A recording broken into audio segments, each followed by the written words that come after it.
Alhamdulillahilladzi anzala al-Qur'ana Arabiyyan litakuna lil 'alamina nadhira. Asyhadu an la ilaha illallah wahdahu la syarika lah wa asyhadu anna Muhammadan abduhu wa rasuluh alladzi la nabiyya ba'dahu amma ba'du. Faqala Allah ta'ala fil Qur'anil Karim a'udzu billahi minasy syaithanir rajim. Syahrul Ramadan alladzi unzila fihi al-Qur'an hudan linnasi wa bayyinatin minal huda wal furqan.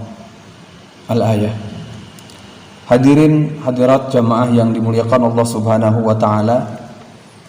Salah satu keutamaan bulan Ramadan adalah bulan diturunkannya Al-Qur'an. Al-Qur'an yang turun secara dua tahap. Baik itu tahap pertama secara jumlatan wahidatan, secara keseluruhan dari Lauhil Mahfuz ila sama'id dunya, itu terjadi pada bulan Ramadan, yaitu pada Lailatul Qadar.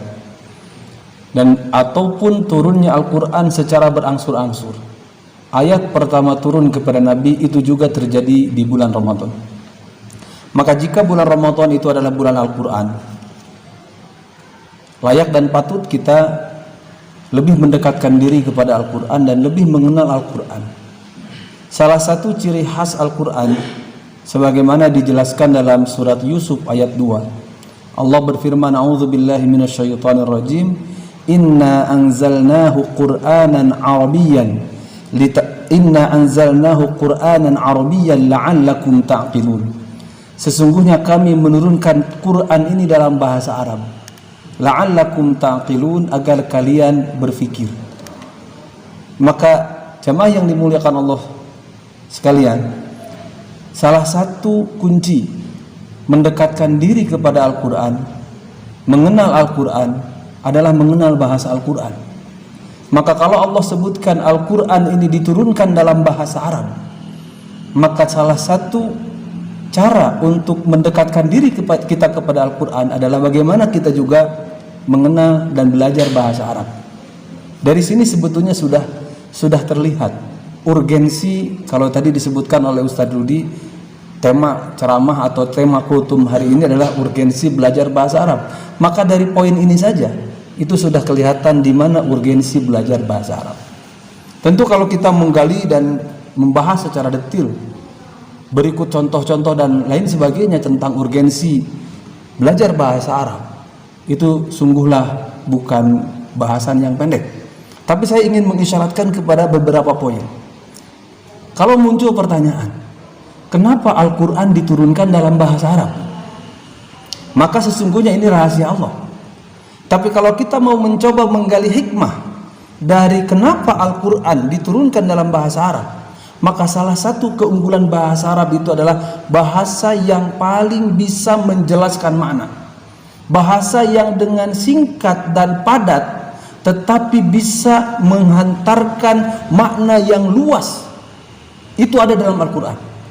Satu contoh, kalau kita baca atau buka surat Al-Fatihah, jumlah kalimat itu kalau dalam bahasa kita kata yang ada di dalam Al-Fatihah itu kurang lebih 29.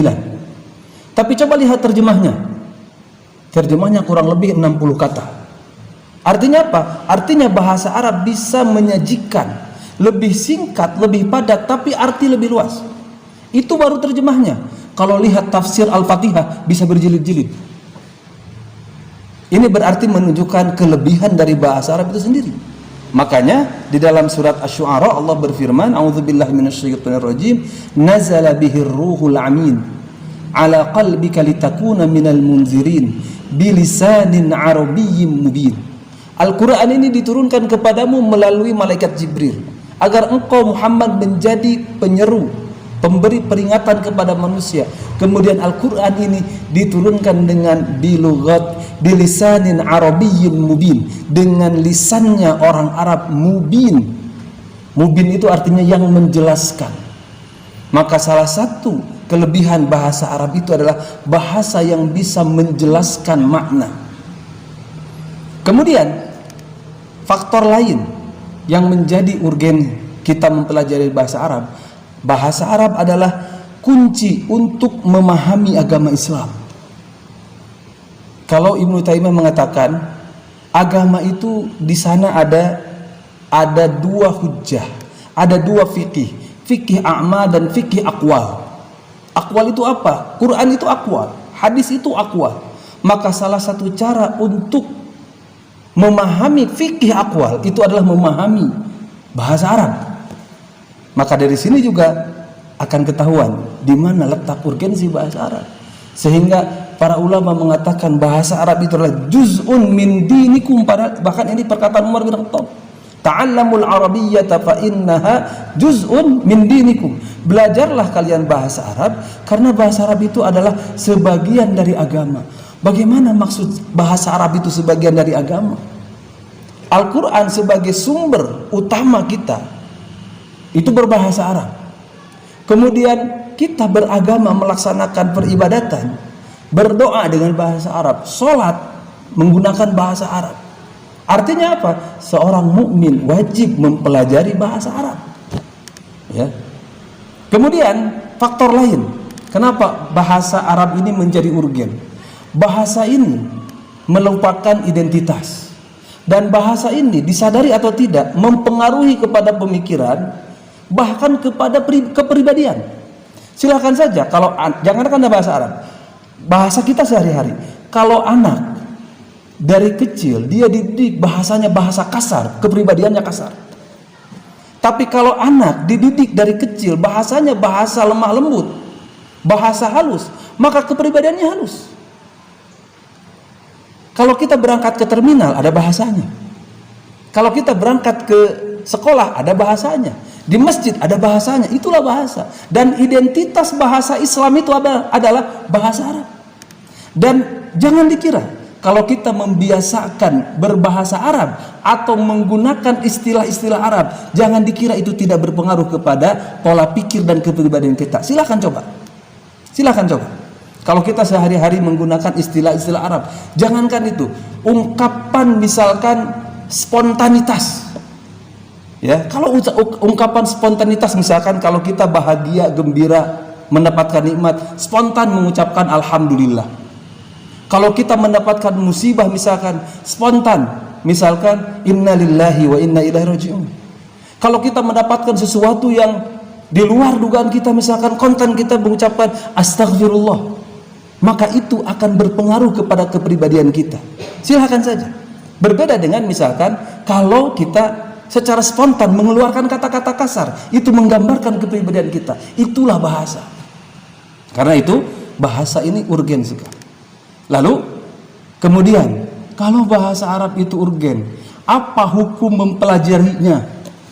Tadi saya katakan wajib mempelajarinya. Lalu kalau begitu semuanya harus jadi ahli bahasa Arab. Wah, berat atau Ustaz? Kalau semua harus tahu kaidah nahwu, sorof, harus seperti Sibawayh, harus, wah itu berat. Makanya para ulama membagi bahwa belajar bahasa Arab itu fardu ain, tapi ada juga yang fardu kifayah. Yang mana yang fardu ain, yang mana yang fardu kifayah? Yang berkaitan dengan ibadah kita yang utama itu fardu ain. Maka mempelajari bahasa Arab agar kita bisa baca Quran, mempelajari bahasa Arab agar kita bisa sholat, mempelajari bahasa Arab agar kita faham doa yang kita baca. Karena doa itu kan ada yang teksnya ditentukan, ada yang teksnya tidak ditentukan. Kalau yang teksnya ditentukan bahasa Arab, kita ucapkan dengan bahasa Arab. Bahasa Arab agar kita bisa baca Al-Fatihah. Yang Fatihah itu tidak sah sholat kalau kita tidak baca Al-Fatihah, itu hukumnya fardu ain. Maka kita semua selaku muslim tidak ada alasan tidak bisa. Tapi kalau bahasa Arab sampai tahu secara detil, ya, secara detil kaidahnya, kemudian gramatika bahasanya sampai kepada sastranya, itu hukumnya fardu kifayah. Tidak semua orang harus tahu. Sama seperti hukum belajar kedokteran, itu hukumnya fardu kifayah. Bahwa di masyarakat itu harus ada dokter, tapi tidak semuanya harus jadi dokter. Bahwa di tengah masyarakat itu harus ada ahli bahasa Arab, tetapi tidak semuanya harus jadi ahli bahasa Arab.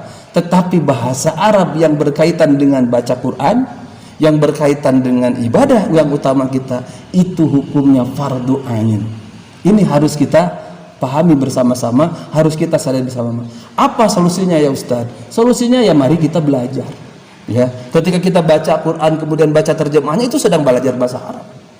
Ya, mari kita belajar lagi bahasa Arab ini, terutama yang berkaitan dengan ibadah kita yang utama, yang berkaitan dengan Al-Quran, yang berkaitan dengan ibadah-ibadah salat dan doa-doa yang kita panjatkan kepada Allah Subhanahu wa Ta'ala. Ini saja mungkin untuk kali ini. Mudah-mudahan bisa sedikit memberikan gambaran secara global bagaimana urgensi kita mempelajari bahasa Arab, dan mudah-mudahan kalau bulan Ramadan ini adalah bulan Syahrul Quran wal Quran nazala bil lughatil arabiyyah, bulan Al-Quran dan Quran turun dengan bahasa Arab, maka salah satu semangat kita mendekatkan diri kepada Al-Quran adalah adanya semangat kita juga untuk mempelajari dan memahami bahasa Arab. Demikian, mudah-mudahan kita semua senantiasa diberikan bimbingan oleh Allah Subhanahu wa Ta'ala di dalam menjalankan ibadah kepadanya dan dalam berusaha mengabdi dan berbakti menjadi hamba-hamba yang bertakwa kepada Allah Subhanahu wa Ta'ala. Aqulu qouli hadza wa astaghfirullah li wa lakum. Rabbana la tuzigh qulubana ba'da idh hadaitana wa hab lana min ladunka rahmah innaka antal wahhab.